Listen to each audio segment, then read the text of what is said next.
नमस्कार दोस्तों, स्वागत है आप सभी का पाथ फाइंडर पर। तो दोस्तों, जैसा आपको मालूम है, अक्टूबर मंथ जल्दी खत्म हो जाएगा और नवंबर मंथ में एक बहुत इंपॉर्टेंट बैठक होने वाली है जो कि हमारे पृथ्वी की तकदीर जिस पे डिसाइड होनी है। वो क्या है? COP26। किसकी COP26?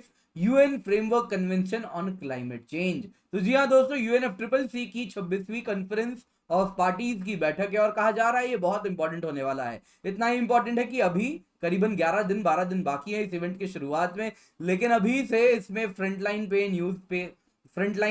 पेज पे आप देखें तो इस पर न्यूज आनी शुरू हो चुकी है।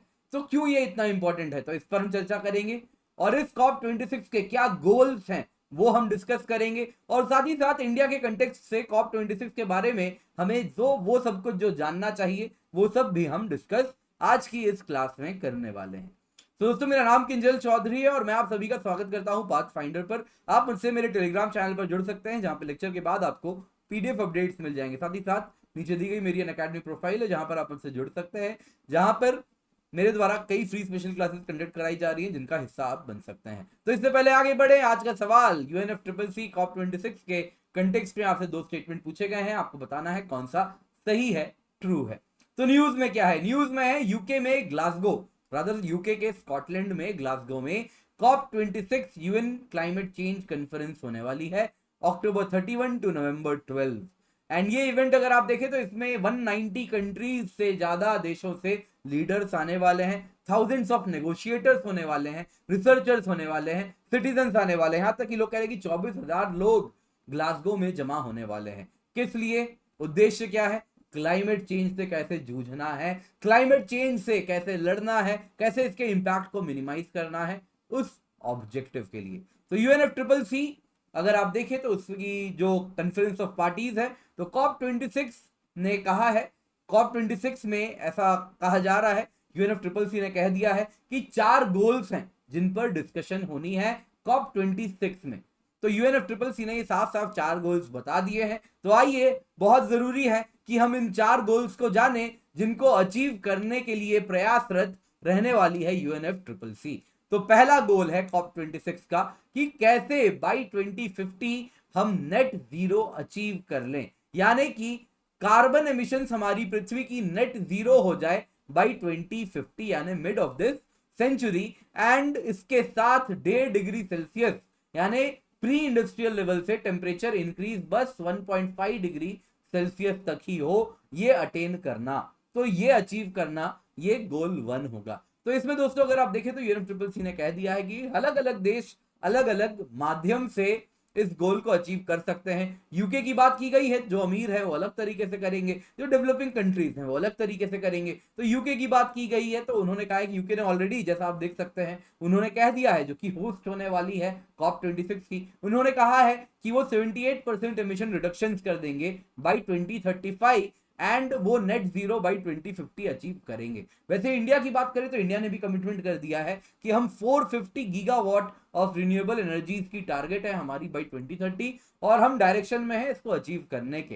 एंड साथ साथ नेशनल हाइड्रोजन मिशन भी हमने रिन्यूएबल एनर्जी को प्रमोट करने के लिए अनाउंस किया है। तो पहला COP26 का पहला गोल है net zero by 2050 and 1.5 degree Celsius तक टेम्परेचर राइज को अटेन करना, उससे ज्यादा ना होने देना, ये इंश्योर करना। गोल टू तो दोस्तों यहां पे आपको बताना चाहूंगा 1.5 डिग्री सेल्सियस तक अटेन करने का प्रयास करना, यह है गोल 1। गोल 2 की बात करें दोस्तों तो यह है कि कैसे कम्युनिटीज को प्रोटेक्ट किया जाए, कैसे नेचुरल हैबिटेट्स को प्रोटेक्ट किया जाए क्लाइमेट चेंज के प्रभाव से। तो कंट्रीज वो सब प्रयासरत रहेंगे कि वो कैसे एक साथ मिले, एक साथ जुड़े और वो सब अचीव करें क्या, कि जो इकोसिस्टम्स हैं जो कि क्लाइमेट चेंज से बहुत ज्यादा इंपैक्टेड होने वाले हैं, उनको क्लाइमेट चेंज के प्रभाव से प्रोटेक्ट करें। साथ साथ जो इकोसिस्टम्स ऑलरेडी क्लाइमेट चेंज से इंपैक्टेड है उनको रिस्टोर करके वापस, जैसे डेजर्टिफिकेशन हो रही है, बहुत ज्यादा लैंड जो डेजर्टिफिकेशन के चंगुल में फंस चुके हैं, तो उसको रिस्टोर किया जा रहा है। तो वैसे ही बहुत सारे इकोसिस्टम्स को रिस्टोर किया जाए। साथ ही साथ जो क्लाइमेट चेंज हो रही है उसकी वजह से ट्रॉपिकल साइक्लोन्स जैसे अन्य डिजास्टर्स भी देखने मिल रहे हैं, तो उनके खिलाफ डिफेंसेस बनाए, वार्निंग सिस्टम्स हो कि भाई साइक्लोन आने वाली है, खाली कर दो। तो इस प्रकार के वार्निंग सिस्टम्स बनाया जाए और क्लाइमेट रेजिलियंट इंफ्रास्ट्रक्चर बने, यानी क्लाइमेट चेंज के प्रभाव से जूझ सके, लड़ सके। साथ साथ क्लाइमेट रेजिलियंट एग्रीकल्चर भी प्रमोट करना है, ये भी गोल 2 ऑफ COP26 में आता है। तो इन सब से जो livelihood and lives and homes पे जो इंपैक्ट होगा क्लाइमेट चेंज का वो मिनिमल होगा अगर हम साथ काम करेंगे। नेक्स्ट है दोस्तों गोल 3, सबसे इंपॉर्टेंट है पैसा, मोबिलाइज फाइनेंस। कहां से पैसा लाएं? डेवलप्ड कंट्रीज ने काफी वर्ष पूर्व उन्होंने डिंगे हाँकी थी, उन्होंने कहा था कि हम डेवलप्ड कंट्रीज प्रॉमिस करते हैं कि बाय 2020 हम सालाना हर साल क्लाइमेट फाइनेंस के लिए $100 बिलियन हर साल मोबिलाइज करेंगे। कितनी बड़ी बात कर दी। तो अगर आप ओईसीडी का डेटा लें, ओईसीडी का डेटा है दोस्तों और किसी इंडिपेंडेंट थर्ड पार्टी का नहीं, ओईसीडी का डेटा है, उन्होंने खुद कहा है कि जो डेवलप्ड नेशंस हैं उन्होंने अब तक 79.6 बिलियन 2019 में अगर आप देखें तो वल्नरेबल कंट्रीज को प्रोवाइड किया है सो दैट वो क्लाइमेट चेंज से लड़ सकें। 2018 की तुलना में ये थोड़ा सा ज्यादा है, 2% ज्यादा है, लेकिन अभी भी $100 बिलियन से बहुत दूर है। एंड अगर हम ये इंडिपेंडेंट थर्ड पार्टी की बात करें, ऑक्सफैम वगैरह, तो उनका कहना है कि जब से ये प्रॉमिस हुई है तब से सालाना $20 बिलियन से ज्यादा इन लोगों ने पैसे नहीं दिए हैं। तो गोल 3 है भैया पैसा फाइनेंस करवाना। तो इसी में यूएनएफसीसीसी कह रही है कि वो कोशिश करेगी कि जितने भी देश हैं वो नेशनल अडेप्टेशन प्लान बनाएं एंड क्लाइमेट चेंज से लड़ने के लिए, जिसके लिए जहां पर पैसा खर्च करना है, और साथ ही साथ बेस्ट प्रैक्टिसेस डेवलप्ड कंट्री बनाए कि उनकी जो एम्बिशन है पैसे देने की वो एक्शन में तब्दील हो। वैसे ही डेवलपिंग कंट्रीज जिन्होंने नेशनल अडेप्टेशन प्लान बनाया है कि क्लाइमेट चेंज के इंपैक्ट से कैसे अडेप्ट करना है, तो वो बेस्ट प्रैक्टिसेस डेवलप करें जिसके द्वारा इस प्लान को एक्शन में कन्वर्ट कर सकें। गोल 4 है वर्क टुगेदर टू डिलीवर, यानी सारे कंट्रीज मिल बैठ के साथ बैठें और इसको अचीव करें, क्लाइमेट चेंज से लड़ने के लिए एक साथ काम करें। तो दोस्तों यहाँ पे एक बहुत इंपॉर्टेंट एस्पेक्ट है कि पेरिस एग्रीमेंट तो हो गई थी लेकिन उसकी जो रूल बुक थी वो अब तक ढंग से नहीं प्रिपेयर हुई है। तो इसके लिए बहुत जरूरी है कि लीडर्स जब जमा हो रहे हैं तो वो उस रूल बुक को बना लें। इसमें सबसे इंपॉर्टेंट है दोस्तों article 6। Article 6 of Paris agreement cover करता है कार्बन मार्केट्स को, और कार्बन मार्केट्स को लेके अभी भी डेवलप्ड कंट्री, डेवलपिंग कंट्रीज में काफी इश्यूज हैं, तो वो इश्यूज को रिजॉल्व करना बहुत जरूरी है। तो उस पर एक अग्रीमेंट अगर COP26 में हो जाए एंड रूल बुक बन जाए प्रॉपर तरीके से, तो हम क्लाइमेट चेंज से लड़ने के लिए मार्केट मैकेनिज्म्स का भी इस्तेमाल कर पाएंगे।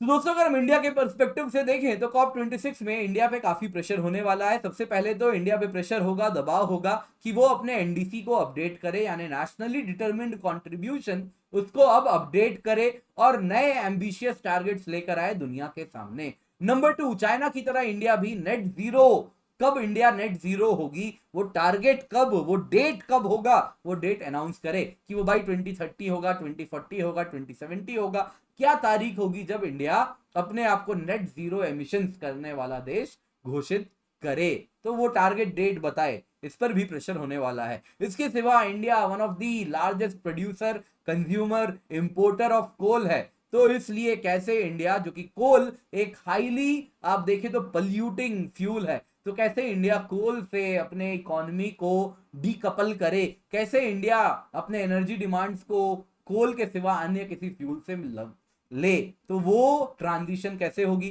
तो वो पाथवे कैसे इंडिया बनाएगा, उस पर भी इंडिया पर प्रेशर होने वाला है। यही दोस्तों ये सबको देखते हुए इंडिया ने ऑलरेडी काफी आर्टिकल्स आने शुरू हो गए हैं रेप्यूटेड न्यूज़पेपर्स में एंड मीडिया आउटलेट्स के द्वारा कि India under the patronage of International Solar Alliance, India ने अनाउंस करेगी, यूएनएफसीसीसी COP26 बैठक में अनाउंस करेगी कि वो one sun one world one grid को ऑपरेशनलाइज करने वाली है। ये क्या है one sun one world one grid, already आपको कवर किया है, फिर से बता देता हूं जल्दी से संक्षिप्त में। तो one sun one world one grid initiative है जिसका मानना है कि सूरज पृथ्वी में कभी नहीं ढलता, एक पार्ट में कभी ना कोई पार्ट पृथ्वी का आधा पार्ट ऐसा होता है जो सूरज को फेस कर रहा होता है, तो वहां पर रिन्यूएबल एनर्जी, सोलर एनर्जी बनाने की संभावना बनी रहती है, और जब उस भाग में सूरज ढल जाता है तो दूसरे भाग में सूरज का उदय हो जाता है, तो इसलिए तब वहां पे बिजली बनेगी। तो क्यों ना एक ग्लोबली इंटरकनेक्टेड इलेक्ट्रिसिटी ग्रिड बनाए रिन्यूएबल एनर्जी की, सो दैट जहां पे इस वक्त सूरज की रोशनी आ रही है वहां पे रिन्यूएबल एनर्जी बने, वहीं दूसरे पार्ट में इस ग्रिड से एनर्जी सप्लाई हो सके from sun facing to far away to the opposite region. तो इस प्रकार से एक $1 ट्रिलियन का सोलर इन्वेस्टमेंट रोड मैप में पैसा लगाना है बाई 2030। तो ये वन सन वर्ल्ड वन ग्रिड में अचीव करना है, तो इंडिया इसको जल्दी अनाउंस करने वाली है। तो इन सब के द्वारा आने वाले दिनों में आप देखें तो इंडिया काफी कोशिश करेगी, और काफी इंडिया ने ऑलरेडी एम्बिशियस टारगेट्स भी रखे हैं। एंड तो आने वाले दिनों में काफी ज्यादा न्यूज में बने रहने वाला है COP26। तो जैसे जैसे COP26 की बैठक आगे बढ़ते जाएगी, आपके साथ नए आर्टिकल के साथ एक नए टॉपिक के साथ फिर आपसे जरूर चर्चा होगी उस टॉपिक पर। तो इससे पहले आगे बढ़े, आज का सवाल देख लीजिए, जल्दी से सवाल पढ़िए और आंसर आप कमेंट सेक्शन पे बताइए। तो आप चाहें तो पॉज कर सकते हैं। तो आई होप आप लोगों ने आंसर दे दिया है, अगर नहीं दिया है तो आंसर करें और फिर ही आगे बढ़े, एल्स आइए आंसर डिस्कस कर लेते हैं।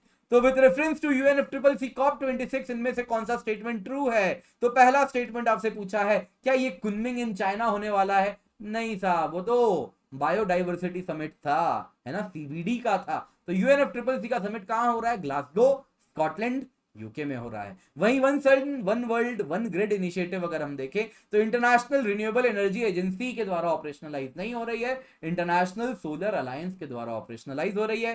तो answer is D, neither one not to.